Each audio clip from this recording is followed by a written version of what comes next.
We are living in a second Gilded Age.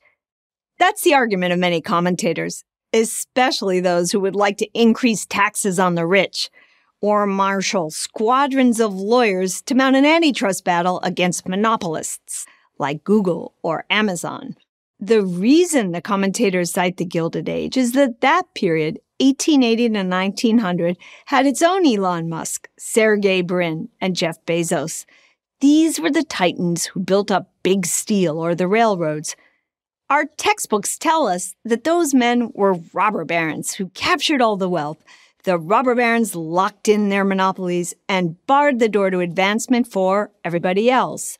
The poor stayed poor with no opportunity for their children. As economist Henry George wrote at the time, the tendency was for the rich to become very much richer, the poor to become more helpless and hopeless, and the middle class to be swept away. The haves had everything over the have-nots.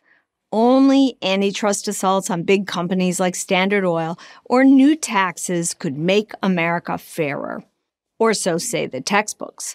But the reality was different. In fact, the Gilded Age was a good time for many Americans, even poor Americans. The claim that the rich were richer was true. Jay Gould made a fortune in railroads, John D. Rockefeller built a stunningly successful Standard Oil, and Andrew Carnegie's steel company gave him a net worth as big as a whole country. These men did build giant mansions and sailed around in yachts. That the poor were poorer is also accurate, but that poverty was not permanent for most. The years 1880 to 1900 were bumpy ones, but many poor Americans saw life improve. Food prices, for example, dropped sharply. Meanwhile, wages rose, and dramatically. Real wages for workers in factories climbed by 45%. In these hopeful years, illiteracy dropped by more than a third. Fewer babies died. Life expectancy rose by 21%, and the quality of life improved. In the olden days, especially before the Civil War, it was hard to get away from your hometown. Now the expanding network of rails meant anyone tired of the plow could ride a train to the city. Americans enjoyed a new freedom to live where they wanted, riding on rails supplied by one robber baron in a train built by another. Most important of all, the door of opportunity was open. The single most important tool for advancement is education, and education exploded.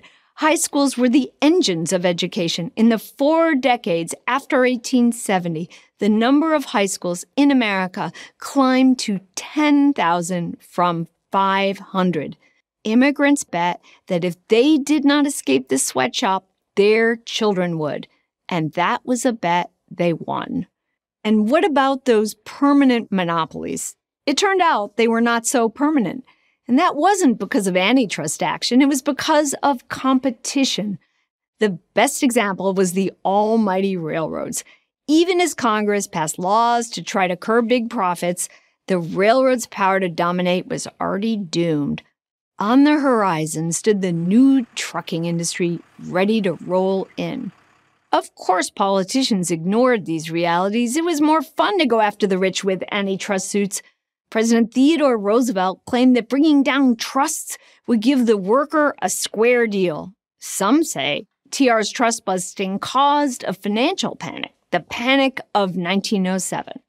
As it happened, that panic hurt the very workers Roosevelt aimed to protect, driving up joblessness to 8% from 3%, hardly a square deal. Congress crafted a new institution to punish the rich, the income tax.